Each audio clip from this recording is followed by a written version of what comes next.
The late 70s to the 80s were one of the greatest eras for comedies.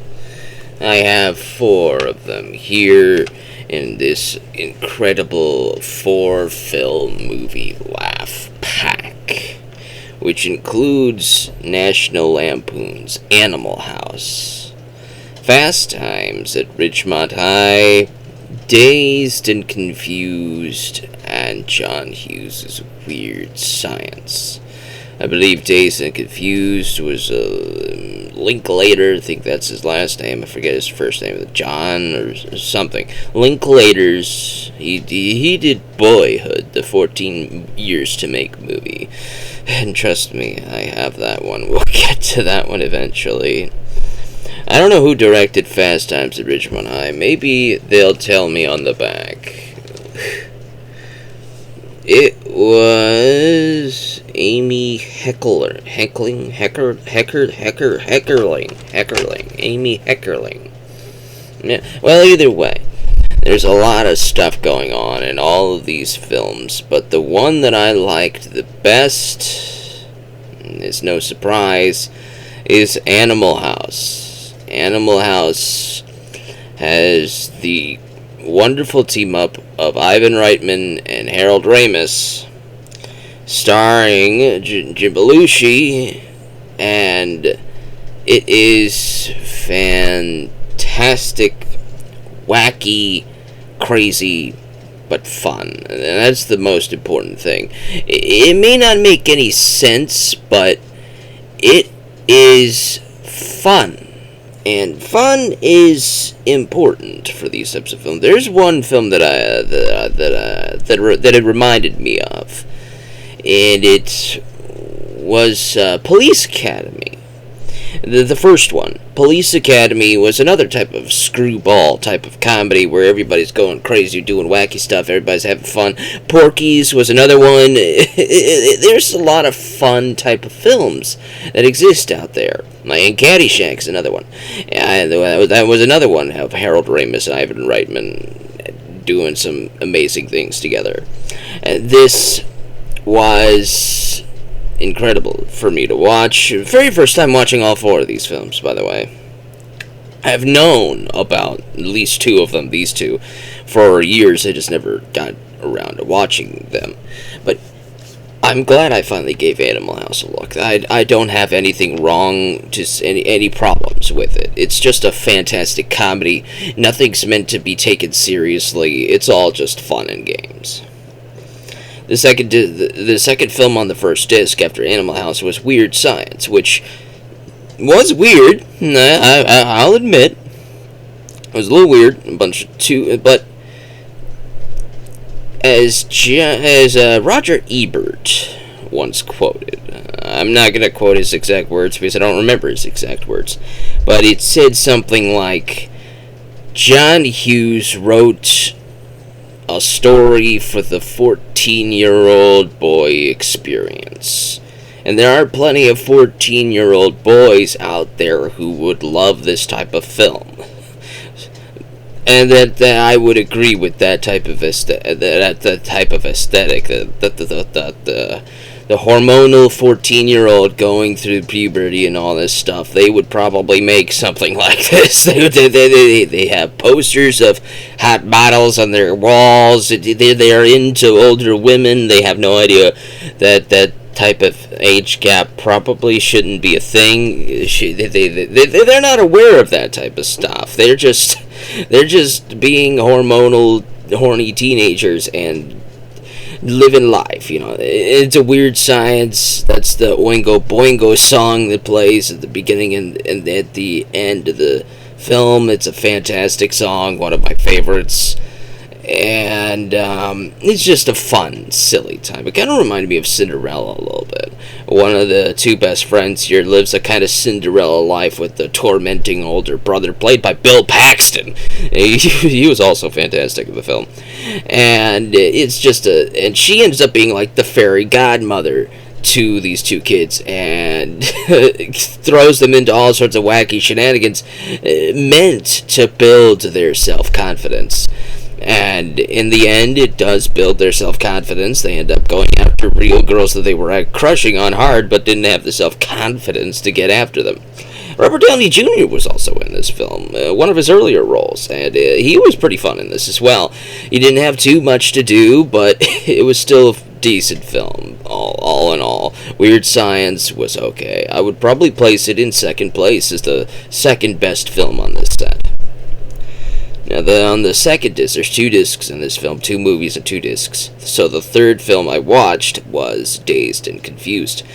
Dazed and Confused I have a lot of problems with, mainly probably because I was born 20 to 30 years after this film is depicting this type of this type of high school experience. This was definitely not my high school experience. I'm very thankful for that. There is a lot of stuff going on in this film that just makes me feel miserable watching it. I feel so bad for all of these freshmen being tormented by these these seniors. They are initiating what is fondly called hazing, where the seniors torment the freshmen, the newly coming freshmen for the next high school year. Like, these are juniors now that are now seniors, and these are 8th graders from middle school coming into high school, 9th grade freshmen, and the seniors are tormenting the freshmen in terrible, embarrassing ways. Like, a bunch of these dudes led by Ben Affleck's character are riding around in a truck chasing after the car chase. It's crazy and wacky. They're chasing after these younger kids to use wooden paddles to whack their behinds. And admittedly, it's pretty funny at some points where one of the freshman's mothers comes out with a shotgun and points it directly at Ben Affleck and says, "What the hell are you doing? Get out of here!" And Ben Affleck gets so mad that he doesn't get to be a delinquent criminal, so he vows revenge against the freshman kid and runs off.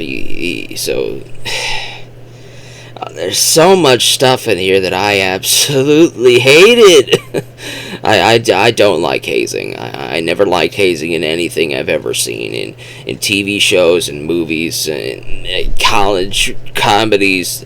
Hazing is so tormentful, embarrassing, and why it baffles me. It does. It baffles me why people would subject themselves to such things. Oh, it's just the way things are. If walking through a trench filled with manure was just the way things are, when to the left of you is a patch of grass that you can walk on, then screw the way things are. I'm walking on the grass!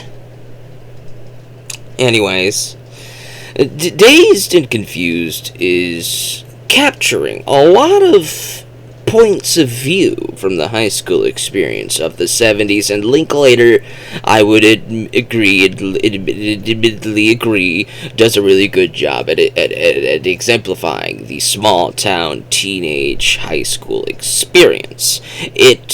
There's a lot of characters, different characters. There's some that are terrible, some that are only somewhat terrible, some that are being influenced by terrible people to do terrible things, and then some people that are just caught in the middle of both worlds, and then some people who are actually decent folk. There's not too many of them, but there are some.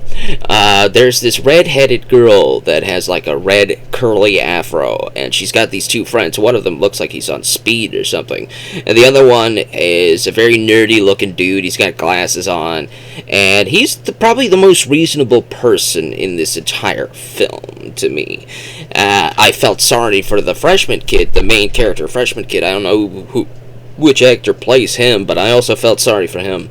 But this dude has the best point of view. He looks at all of this hazing and he says, there's really no point to doing any of this. There's really no point to subjecting yourself to such degrading, debasing things just because that's just the way things are. Let's just do away with hazing entirely and just move on to the next grade like the normal way to do without all this crap, And he sounds pretty reasonable. That's why he's the outcast, nerdy kid, apparently. I liked his character. He's pretty fine. And the guy who's acting like he's constantly on speed, I don't know who plays him, but I've seen him in a couple things, and he's definitely a one-note character. I've seen him in Seinfeld, and I think I've seen him in How I Met Your Mother, maybe. I can't remember, but he is definitely a one-note type of character who plays that type of dude that looks like he's on speed all the time. and he's okay. He's okay in this film. I liked his character. The redhead, though, she's making some kind of curious decisions. Like there's this guy played by Matthew McConaughey. I think this is the first film where he says his trademark "all right" line. And he's definitely trying to put the charisma on the redhead girl, and she's falling for it. And I'm like, dude, don't do it. You're gonna regret this. Like literally the day after. Don't. Fine, go ahead, make your mistakes, whatever. I don't care. And then that's how a lot of this ends up being. That maybe I'm just curmudgeon, but I was feeling like this even when I was a teenager. I was looking at all of this stuff like an angry curmudgeon old person, even though I wasn't.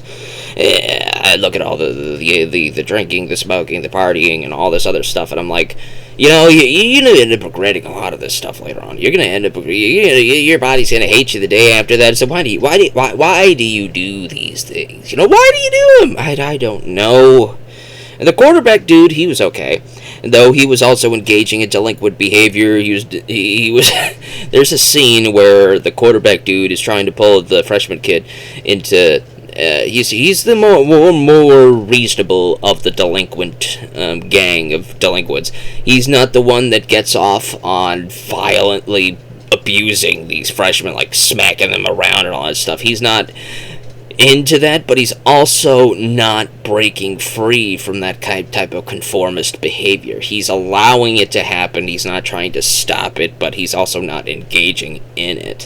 He's kind of stuck in the middle of a couple of worlds, not sure where to go in life, and that really was believable. He was the quarterback star student. He actually had a future ahead of him. He's got scholarships waiting, grants, and all his colleges and stuff, and his coaches really want him to do that stuff. He's got a future ahead of him. He's got something to lose by hanging out with all these losers. And I would agree with his coaches. He's got something to lose by hanging out with a bunch of these guys, but though he is admittedly saying that you don't know these dudes, they may not be as loser-tastic as you think they are. You got to get to know them, and yeah, you could get to know them. But then I look at Cole Hauser's character, I look at Ben Affleck's character, and I see just a bunch of bullies. I go like, I got no time for people like that. I got no time for people like that. People like that are probably going to end up pumping gas or something. And I'm like, no. You quarterback dude, you're standing at a crossroads, and you're going to have to figure out where you want to go in life, and that's pretty fine. He was a very interesting and complex character, and his actor really pulled off that role pretty well, though he does end up engaging in the delinquent behavior. There's a scene where a bunch of these guys are in a truck. They're driving a car, actually, and they're driving around, and they're picking up trash cans and throwing them at mailboxes, and literally destroying mailboxes, committing neighborhood vandalism, big vandalism, and these poor homeowners are going to end up spending hundreds of dollars fixing all of the property damage that these friggin' kids are committing. And I'm like, come on, dude. Come on, have some respect for people, man. Have some respect. Leave the trash cans alone. Leave their mailboxes alone. Stop doing this crap, man. Yeah, I never even... Well, I was your age once. I didn't want to do this crap. That was... These actions have consequences, and one of those consequences end up hitting them near the end of the second act, where one of the homeowners who had his mailbox completely destroyed by a trash can from one of these kids ends up pulling up on these guys with a pistol, saying, "I've already called the cops. You guys are gonna stay right here until they get here." But then they go like cheese it and drive the car away. And you're thinking, oh, this is just fun and games. It's like, come on, dude. I feel so bad for the homeowner. His mailbox is ruined, you know. He's going to have to spend a lot of money to get that fixed. You know, I'd make those delinquents fix it, you know. But they're having fun the last day of school. A lot of these kids are going to be going off into the senior year next summer, and it's just... And the freshman kid that I was feeling bad for, that was being subjected to the hazing and all this stuff, he ends up having an enmity with Ben Affleck's character, and Ben Affleck is like really into this violence and abusing these kids, man. And I'm like, come on, dude, you're heading for somewhere that you're not gonna like in a few years. You really need to shape your stuff up, man. But the kid is trying very hard to fit in with a bunch of these guys, and the quarterback is trying to go like, you know, these guys aren't so bad. You know, that it's not so bad. This hazing stuff is not that bad. And they're trying to befriend these freshmen and make them feel more welcome after subjecting them to torment and torture and humiliation and embarrassment. And I'm like, you could be this welcoming, kind person without the hazing part. You know, you could be kind without the hazing part. But you know, it is what it is. I'm not from this time period, and I'm glad, because I don't tolerate that type of behavior. That is terrible. I feel so bad for these freshmen. I feel so bad for these homeowners. But is it insulting? No. It's enduring for a reason. It captures a moment in time very accurately. Whether it was a good time or a bad time is irrelevant. It's capturing a lot of points of views in the span of a single day. And one of the lines from the quarterback is pretty much summarizing the point of this entire film. And he says, "If I look back on these years and say these were the best years of my life, kill me now." And that really sticks with you. You go like, if these high school years are the best years of your life, then you got 50, 60 years ahead of you. And if these are the best years you got, come on. That ain't fun. That ain't good to tell people. But that was Dazed and Confused. So far it's at the bottom below Animal House and Weird Science. These are fun movies. It was kind of sad watching, and I felt so bad for a lot of these freshman kids. I felt bad for the civilians who had their properties damaged. I felt angry at Ben Affleck and a bunch of these other bullies characters, and I did relate to the quarterback dude quite a bit, and I related to the nerdy dude the most. There's somebody to like for everybody, for anybody in there. If you want, anybody out there can watch this movie and probably find somebody that you relate to. Me, I related to the nerdy kid with the glasses looking at the hazing saying, "This stuff is stupid. You guys should probably not subject yourselves to this because it's pointless. You don't need to subject yourself to this. Why do you let them torment you? You know, you shouldn't let them do that." It's like, and in the end, the nerdy dude ends up talking with one of the freshman girls, and he ends up convincing her to stand up for herself and say, "Hey, you know, maybe you should not let these seniors walk all over you." And so one of the senior girls comes in, tries to walk all over the freshman girl, and the freshman girl says, "No, I'm not going to do that anymore. Go away." And so the senior lady gets angry, and she storms off in a huff, and I'm applauding, well done, stand up for yourself. Don't let these people walk all over you like that. So up next was Fast Times at Ridgemont High, and I think it's better than Dazed and Confused in my opinion, so it would be Animal House, Weird Science, Fast Times at Ridgemont High, and then Dazed and Confused at the bottom. Clearly, the best character in Fast Times at Ridgemont High is Spicoli, played by Sean Penn. He was method acting as Spicoli on and off the screen. He was making people refer to him as Spicoli, and he had an actual real enmity with the history teacher and the history teacher actor himself. They were both not too fond. So that type of chemistry, that enemy chemistry on screen was real. It was very fantastic. It was a fantastic time for that.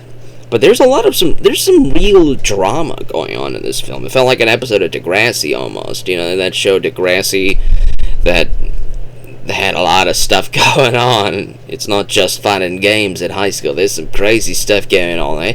And that's Fast Times. There's a bunch of characters doing a bunch of different things. It's an ensemble type of cast of films. It's like an ensemble film. You're not following one character throughout the entire film.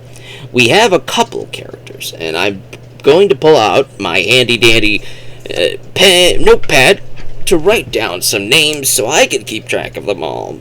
So I could point to the name instead of just mentioning it and getting everybody confused. We have Stacy. She's the main girl. We're going to say main girl. We have Mark, who is the nice guy. We have Brad, who is bro to main girl. Okay. We have Mike.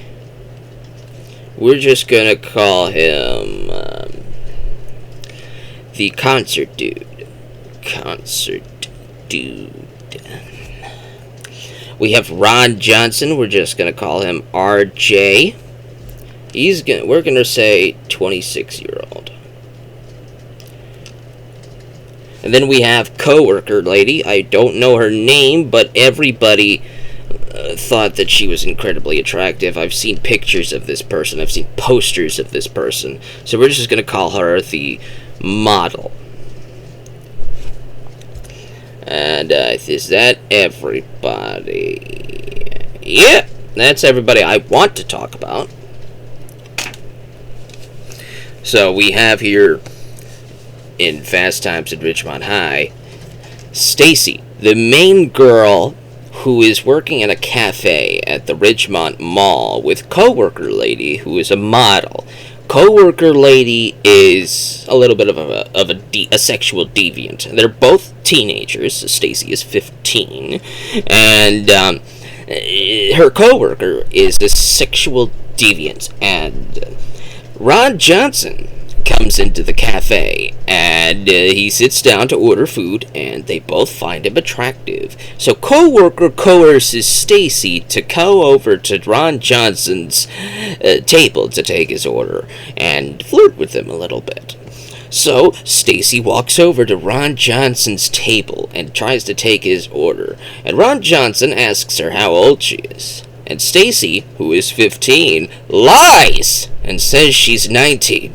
Ron is a little bit skeptic, so he says, "Are you sure about that? You are 19." And Stacy says, Yeah, I am. And so Ron Johnson says, "I'm 26. Think we can still be friends?" And so Stacy's all giggle and thinking that Ron Johnson's all hot and stuff. And they end up exchanging numbers. And coworker lady and Stacy are walking home from the Ridgemont Mall after their shift, and and coworker lady says, "Come on, Stacy, give him a call. It's just sex." What? And then coworker lady says, "It's a fine. I did it when I was 13. What? I know this was 1982, but what? Ron Johnson, run! Run, Johnson! Run to Mars! Get away! Now! But no, Stacy gives Ron Johnson a call. And so they're off on a date, and Ron, once again, he's doing the one of the right things, and constantly confirming and saying, "You're sure you're 19?" And Stacy says, "Yeah, I am." And so they make out, and then now keep in mind the actress who plays Stacy is 20 years old. Okay, so the actual scene itself is fine, but plot wise, this is not fine. Ron is practically the victim here, and Stacy's practically the victim, having been coerced by coworker to do this.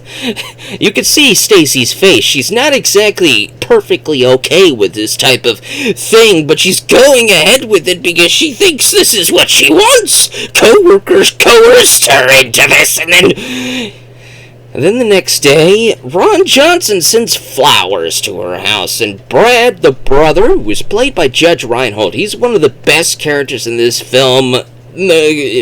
Brad and Mark are the best two characters in this film, next to Spicoli.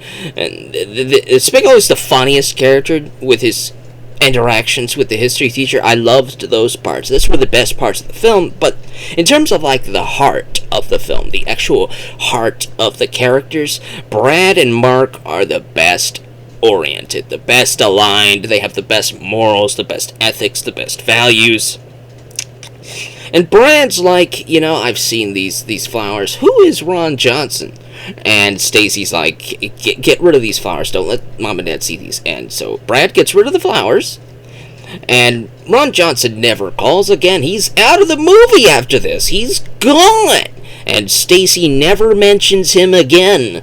And then she goes on. And then Mark finds Stacy attractive. They both are at the Ridgemont Mall. They are at different sides of the second floor. Mark's by the theater. I think he's like a ticket guy. And his best friend is Mike, who tends to scalpel concert tickets for the high schoolers. He picks up concert tickets, he buys them for like $20, and he sells them for like $30. He scalps tickets and all that stuff to make profits. And they're friends. Mark has told Mike that he likes Stacy quite a bit, so Mike is giving Mark a lot of pointers on how to ask Stacy out. So Mark finally asks Stacy out, so they go on a date. And Mark chickens out on the sex part. Stacy's just trying to build up her body count at this point, because she thinks that's what she wants, is that she wants to build up her body count, because that's what Coworker Lady is coercing her into doing. Coworker Lady has a huge body count. Why not, Stacy? Do what I do! And so Stacy is falling into a dark, dark pit that Coworker Lady is trying to push her into.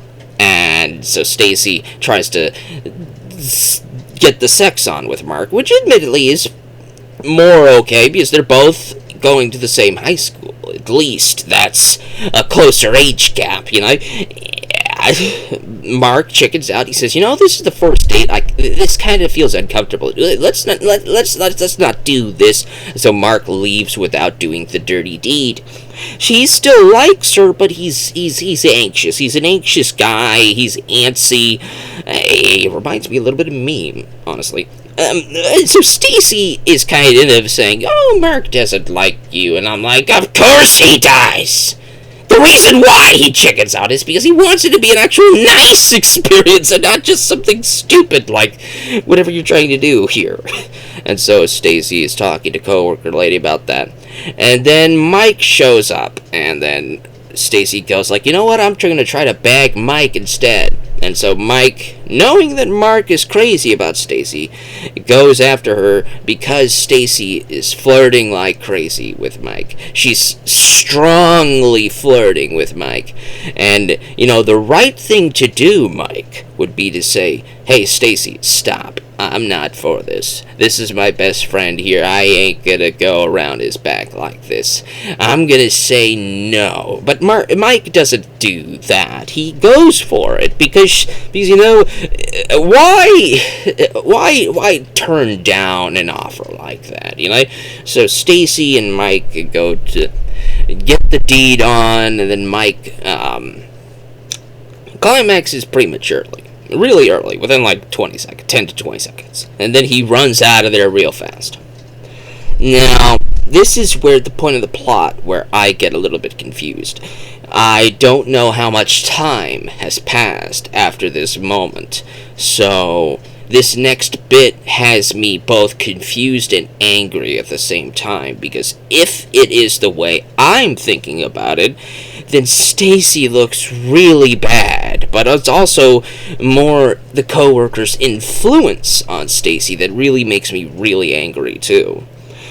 Stacy ends up confronting Mike and saying that she's pregnant and that it's Mike's, and Mike goes like, you know, that can't be possible. There has to be somebody else. And Stacy says, no, there is nobody else. And I'm going like, dude! There's Ron Johnson! Maybe it's his! He fits the bill!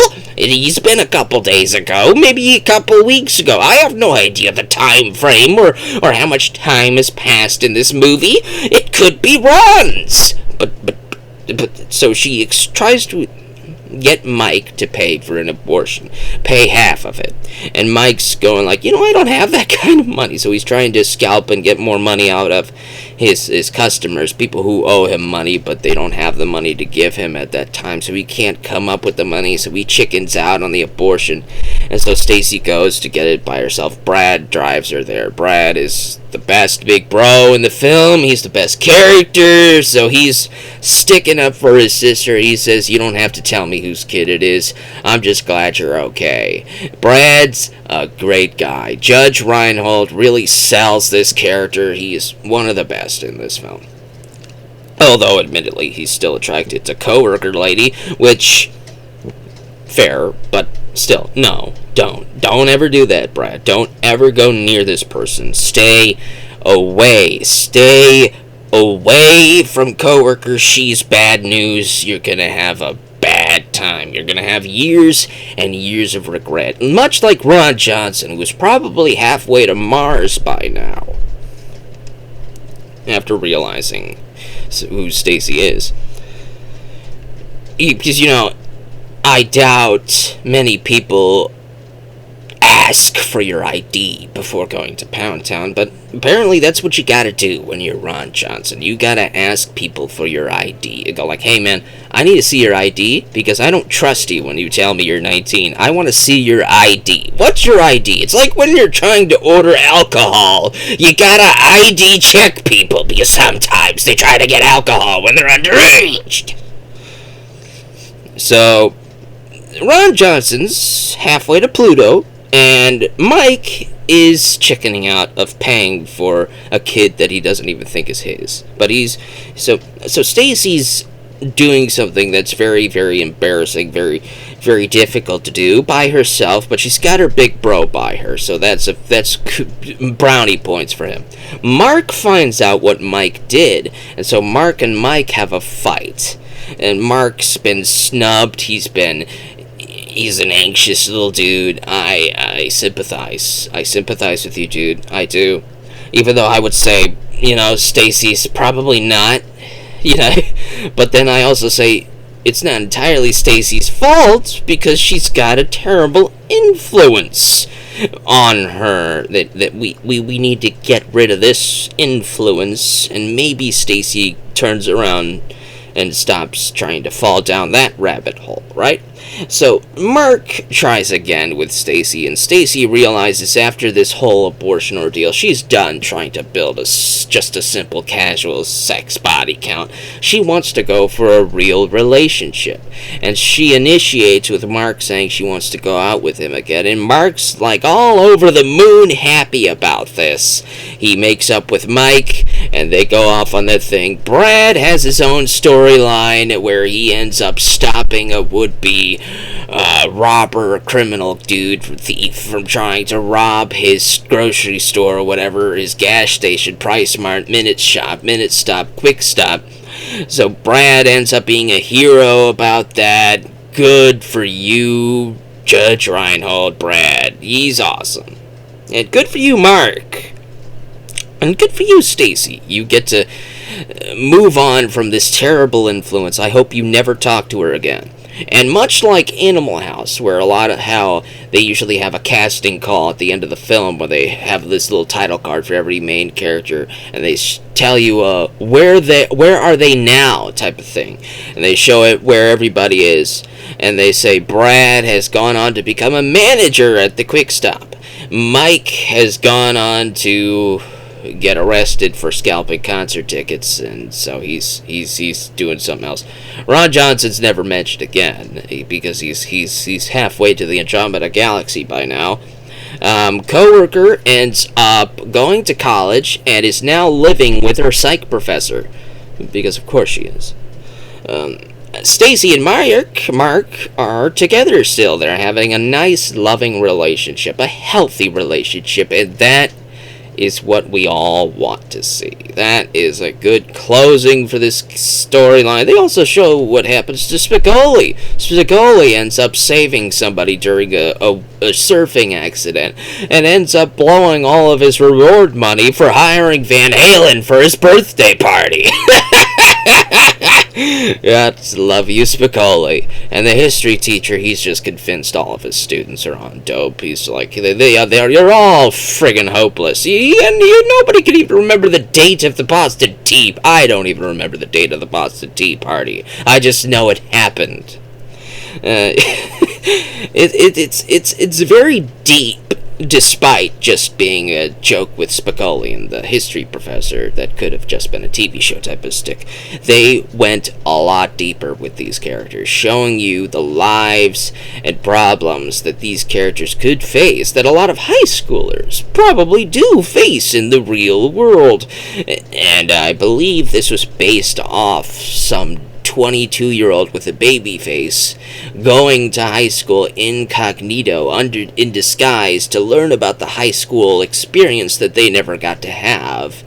And then they wrote a book about it or something. I think this is based off a book. I didn't read it, so I don't know. I just watched this movie, and this is what my thoughts are about these characters. It does make you feel uncomfortable. This whole entire thing with Ron Johnson and Stacy is very uncomfortable, incredibly uncomfortable. And it's not Ron Johnson's fault entirely. You don't expect him to ID check these people. They are telling you they're over 18. They're telling you 19, and he's constantly asking, are you sure about that? Really? Ron Johnson's halfway to... He's gone. He's in another multiverse by now. And Stacy never mentions him again because she realizes that was a bad idea. That was a terrible idea, and let's never mention it again. I would have rather it never have happened, period. But hey, Ron, you keep running. Never trust anyone ever again. You need to ID check anyone you meet. Every single one. You need to get their ID. Get their ID, pull it out, and confirm it. Heck, you even confirm it to make sure that the ID isn't faked. You can't be too careful, Ron. You can't be too careful. And that was Fast Times at Ridgemont High. That was this 4-movie laugh pack. The funny parts were with Spicoli. Everything else was surprisingly deep and dark. This was surprisingly depressing and downtrodden. These two were the comedies that I really enjoyed. So, what's the best film? Animal House. Second best, Weird Science. Third best, Fast Times. Bottom is Dazed and Confused. That's my personal opinion, and that's usually what all of these are. My personal opinion on what these films are that I've seen as a viewer's response to what they just experienced. And I usually just go by the plot and all that stuff. interesting stories. A lot of these are uncomfortable moments, mostly in these two films, but they're good movies. I do want to say that. Even though I liked this film the least, it's a good movie. I have to exemplify that.